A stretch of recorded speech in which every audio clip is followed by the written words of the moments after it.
वह चारों तरफ देखता हुआ जा रहा था। कितनी उम्दा ज़मीन है, वह मन ही मन सोच रहा था। लेकिन इतनी सारी ज़मीन वो कैसे नापे। उसके मन में लालच भी आ रहा था और ये भी डर था कि लौटने में देर ना हो जाए, क्योंकि तब टोपी पे रखे उसके पैसे भी जब्त हो जाते। दीना ने तुरंत वहाँ पर एक गड्ढा किया, उसमें घास लगाई और पानी पीने के बाद वो एकदम बाईं तरफ मुड़ गया। अब दोपहर हो आई थी। दीना को लगा कि वो काफ़ी देर चलता रहा है, अब उसे कुछ खा लेना चाहिए। खाना खाने के बाद उसे ऊँघ सी आने लगी थी, लेकिन उसने सोचा कि इस टाइम उसे सोना नहीं चाहिए, क्योंकि वो सो गया तो लंबे टाइम के लिए सोया रहेगा और दिन ढलने में देर नहीं लगेगी। इसलिए वो तुरंत चल पड़ा। बाई तरफ मुड़ने के बाद भी उसने काफ़ी सारी ज़मीन नाप डाली।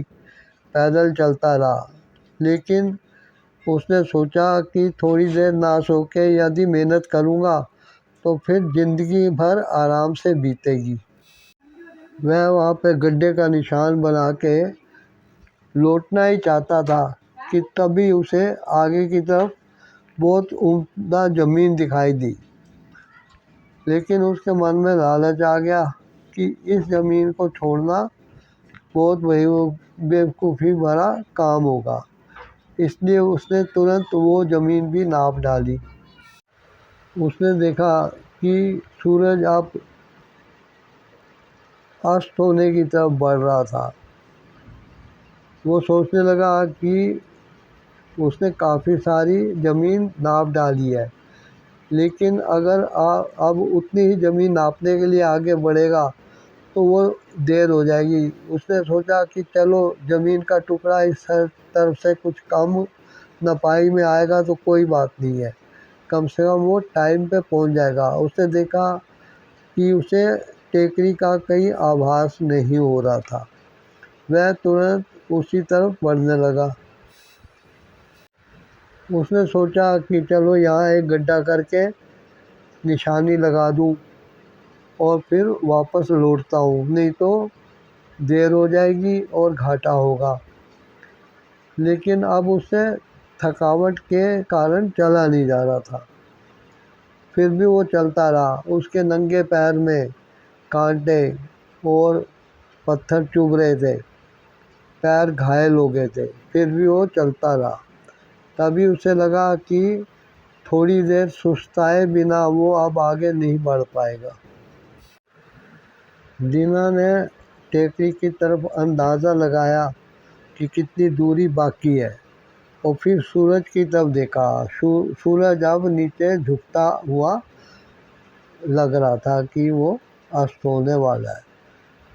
उसे लगा कि उसने बड़ी भूल कर दी जो इतनी देर तक वो ज़मीन नापता रहा। उसे थोड़ी ज़मीन लेके वापस आ जाना था। अब उसको फावड़ा, रोटी की गठरी और पानी सब एक बोझ सा लगने लगा। उसने उठा के उसको फेंक दिया और देर ना हो जाए इसलिए वह तेज़ी से दौड़ने लगा, लेकिन उसे भागा नहीं जा रहा था। उसकी छाती लोहार की धोकनी की तरह चल रही थी। वह बेहद थक गया था, उसे बेहद प्यास लगी थी और शरीर जवाब दे गया था। पैर से खून बह रहा था, कांटे चुभ रहे थे, पत्थर चुभ रहे थे, लेकिन वो बेतहाशा भागता रहा। उसने सोचा कि मैंने नहा के इतना लालच किया और अब लगता है सरदार की टोपी पर रखे पैसे भी गंवाने पड़ेंगे। अब उससे भागा नहीं जा रहा था। उसे लगा कि वो निर्जीव होकर धरती पर गिर पड़ेगा और उसे देखकर लोग हंसेंगे। उसे दूर से लोगों के हंसने की, बोलने की आवाज़ें आ रही थी। उसके मन में चिड़चिड़ाहट हो रही थी कि लोग उसमें अभी से हंस रहे हैं, लेकिन वो भागता रहा। उसने भागना बंद नहीं किया। भागते भागते दीना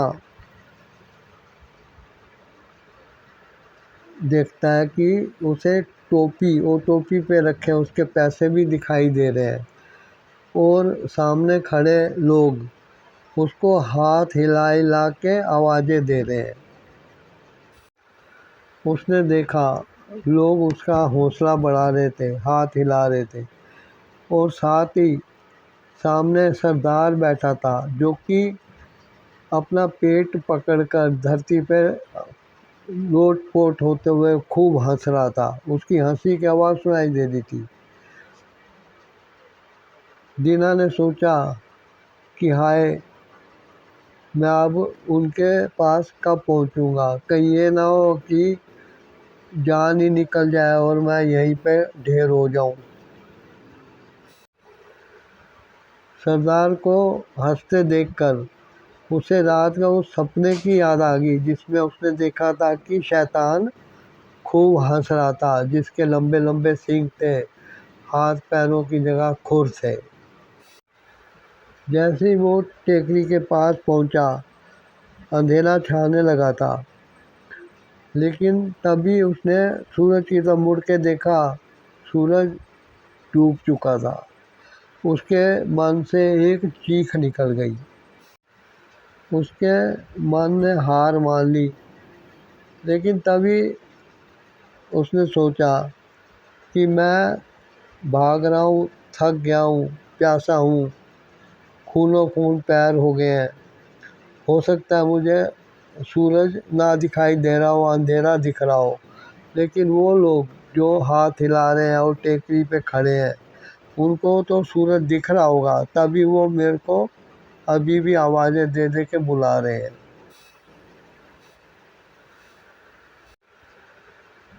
दीना जैसे ही नज़दीक पहुंचा, टोपी सामने थी, और उसने देखा सरदार पेट पकड़ के लोट-पोट होते हुए हंसता जा रहा है। उसको सुबह मुँह अंधेरे देखा गया सपना सा याद आया, जिसमें उसने शैतान को हंसते हुए देखा था। तभी दीना लड़खड़ाया और ज़मीन पे पेट के बल गिर गया। सरदार जोर से बोला, शाबाश शाबाश, देखो उसने ज़मीन का कितना बड़ा टुकड़ा ले लिया है। अपने साथ मालिक को धरती पर यूं गिरे हुए देखकर उसका साथी जो गांव से आया था, वो दीना की तरफ लपका। उसने देखा दीना के मुंह से खून निकल रहा था और उसकी जान जा चुकी थी। दीना के साथी ने फावड़ा उठाया और दीना के लिए एक कब्र खोदी, जिसमें उसको दफन किया गया। दीना अब ज़मीन के नीचे कब्र में लेटा था। वो ज़मीन जो कि उसके भाग्य में थी, उसको मिल गई थी, और शैतान खूब हंस रहा था।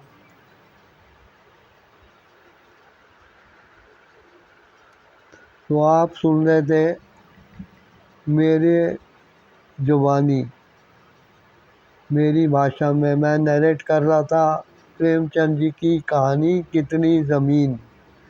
आशा करता हूँ इस ज़मीन वाली कहानी का मोरल आपको समझ आया होगा कि इंसान कितने भी हाथ पैर मारे, उसे इस संसार में सब कुछ छोड़कर सिकंदर की तरह खाली हाथ वापस अपने ईश्वर के पास लौटना पड़ता है। धन्यवाद। आप कमेंट द्वारा बताइए ये कहानी आपको कैसे लगी। और मैं एक कहानी और लाने की कोशिश करूँगा। धन्यवाद। उस सौदागर ने वहाँ के लोगों के बारे में दीना को बताया था कि वो बहुत सीधे साधे लोग हैं, ना तो रोटी बनाना जानते हैं ना खेती बाड़ी करना, बस ऐश करते हैं, खाते पीते हैं, शिकार पे जाते हैं और लौटते हैं।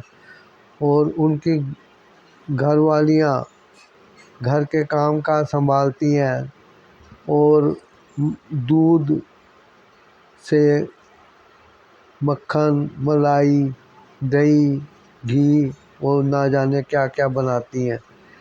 और वो लोग बस शिकार के बाद आके खाने पीने में लग जाते हैं।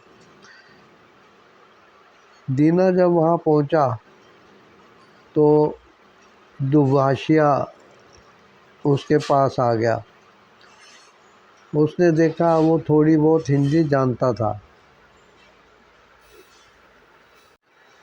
दुभाषिया ने उससे सवाली नज़रों में देखा तो वो बोला, मैं यहाँ ज़मीन की तलाश में आया हूँ। सुना है कि आप बहुत अच्छी ज़मीन मुझे दे सकते हैं। मुझे पैसों की कोई कमी नहीं है और मुझे ज़मीन का बहुत बड़ा टुकड़ा चाहिए जिसमें मैं फसल उगाऊंगा। उसकी बात सुनकर वहाँ के लोग दुभाषिया के बताने पर बहुत खुश हो गए। वे लोग बड़े आदर सत्कार के साथ दीना को अपने साथ अपने तंबुओं में ले गए और वहाँ जाके उसकी खूब आओ भगत करने लगे। उसकी मेहमानी में हर कोई बहुत बढ़ चढ़कर हिस्सा ले रहा था। उसके लिए उसे उन लोगों ने बहुत अच्छे रेशमी कालीन बिछाए, गाँव तकिए रखे और उसके आगे चाय और शराब भी परोसी। और खाने पीने के लिए उसने दूध की बनी हुई अलग अलग चीज़ें उसके सामने परातों में भर के रख दी। दीना ने अपने साथ आए आदमी से कहा कि वो जाके गाड़ी में से उपहार का सामान निकाल लाए। उन लोगों ने जब अपने लिए इतने उपहार देखे, शराब देखी, चाय पत्ती चाय देखी, रेशमी वस्त्र देखे और भी बहुत ऐसी चीज़ें जो कि उनके लिए नायाब थी, वो देखी तो वो बहुत ही ज़्यादा खुश हुए। उन लोगों ने दुभाषिया को बताया कि वो क्या चाहते हैं। तब दुभाषिया ने दीना को समझाया कि ये लोग कह रहे हैं कि हम आपके आने से बहुत खुश हैं और आपसे ये उपहार पाके वो गदगद हो रहे हैं। और वो ये भी कह रहे हैं कि हमारे मेहमानों की आवभगत करने के लिए कुछ कायदे कानून है जिसका कि पालन करना पड़ेगा। दीना बहुत खुश हुआ। दुभाषिया ने कहा कि ये लोग पूछ रहे हैं कि हम वो चीज़ अपने मेहमानों को उपहार में देते हैं जो उसे यहाँ बहुत ज़्यादा पसंद आती है। इस पर दीना ने हाथ उठाकर ज़मीन की तरफ इशारा किया। कहता, मुझे तो यहाँ की ज़मीन बहुत पसंद है। हमारे यहाँ ऐसी उपजाऊ और बड़ी ज़मीन तो है ही नहीं जहाँ हम अच्छी खेती कर सकें। मैं यहाँ की ज़मीन देखकर बहुत खुश हूँ और चाहता हूँ कि यहाँ पे मैं खेत लेकर खेती करूँ और खूब अच्छी उपजाऊ ज़मीन में खेती करने के बाद मेरी अच्छी कमाई हो। दीना की बात का दुभाषिया ने अपनी भाषा में उन लोगों को जिक्र किया कि मेहमान ये कह रहा है और उसे ज़मीन पसंद है। इस पर वो लोग बहुत खुश हुए। एक तरह से वो नाचने ही लगे थे और बड़ी अच्छी निगाहों से वो दीना को देख रहे थे। लेकिन तभी वातावरण कुछ गंभीर हो गया। दीना को समझ नहीं आ रहा था कि वो आपस में क्या बात कर रहे हैं, इसलिए उसने दुभाषे से पूछा कि अब किस बात की अड़चन आ गई है। इस पर दीना ने कहा कि ज़मीन के लिए तो ये राज़ी हैं, लेकिन उनका सरदार अब इस समय यहाँ हाजिर नहीं है। वो उससे भी पूछना चाहेंगे कि ज़मीन देनी चाहिए, कितनी देनी चाहिए, कैसे देना चाहिए, और बिना सरदार के जाने और उसकी हामी भरे हम ये ज़मीन तुम्हें नहीं दे पाएंगे। दुभाषिए ने बताया कि यहाँ लोगों की दो राय हैं। एक राय तो ये है कि बिना सरदार से पूछे उसकी गैर हाजिरी में ऐसा काम करना उचित नहीं है, और दूसरे लोग कह रहे हैं कि ये तो छोटा सा मामला है, इसको सरदार की गैर हाजिरी में भी किया जा सकता है।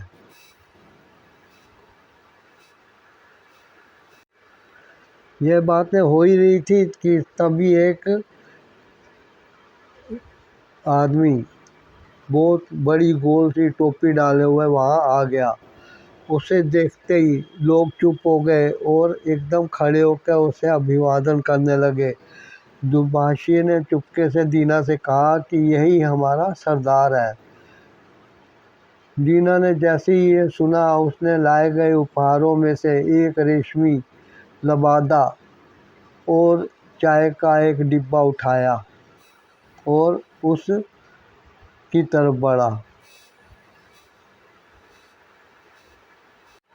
सरदार ने बड़े प्रेम से उपहार स्वीकार कर लिए और जाके अपने आसन पे बैठ गया। फिर उसने दीना से कहा कि देखो, किसी मामले में अड़चन नहीं है, हम वो सारी ज़मीन तुम्हें दे सकते हैं, हमारे पास ज़मीन की कमी नहीं है। सरदार ने दोनों हाथ उठा के दीना को कहा, चलो जितनी चाहे ज़मीन ले लो, ये ज़मीन तुम्हारी हुई। लेकिन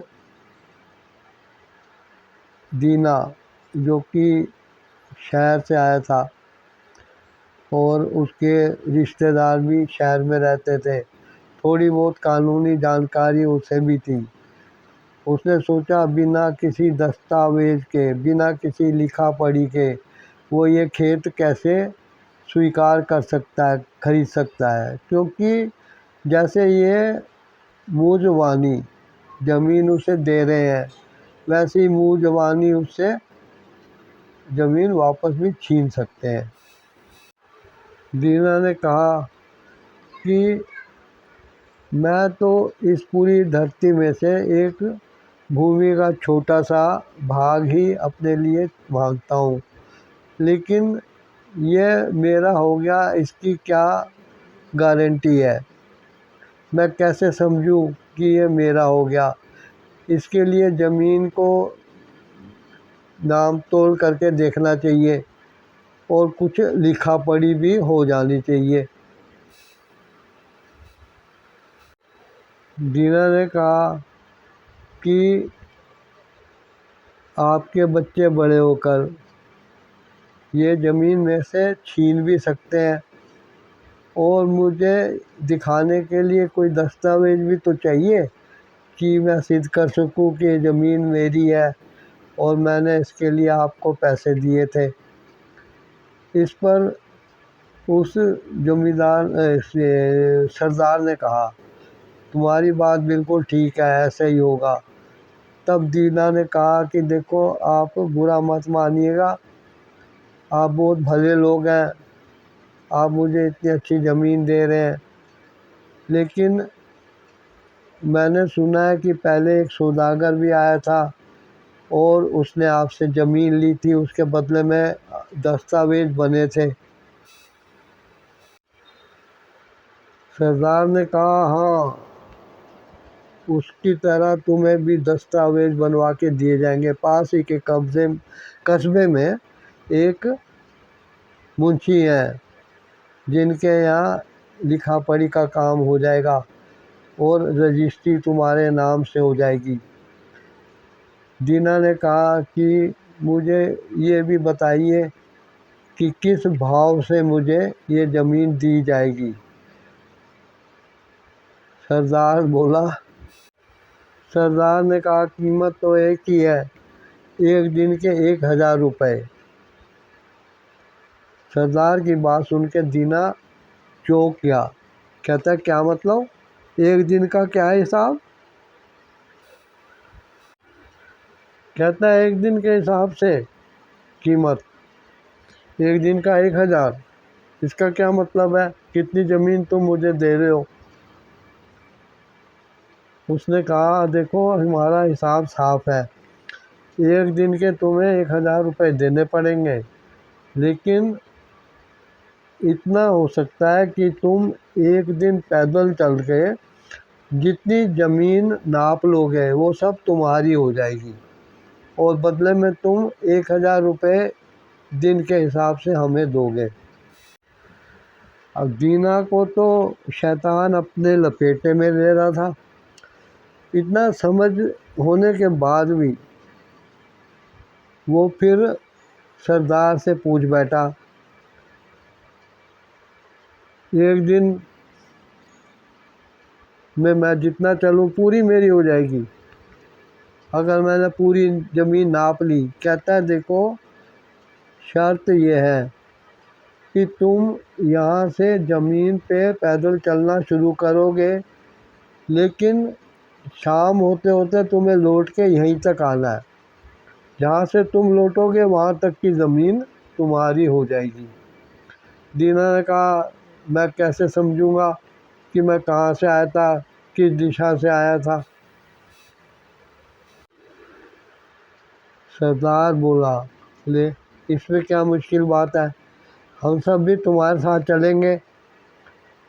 तुम रास्ते में जहाँ चाहो, जहाँ से ज़मीन शुरू करना चाहो लेनी, वहाँ पे हमें रोक देना और तुम एक फावड़ा लेके जाना और जितनी ज़मीन तुम्हें पसंद आ जाए उस पर एक फावड़े से बहुत बड़ा गड्ढा खोद देना और घास फूस का ढेर उसमें लगा देना, ताकि ये निशानी रहे कि तुमने यहाँ तक की ज़मीन को पसंद किया है।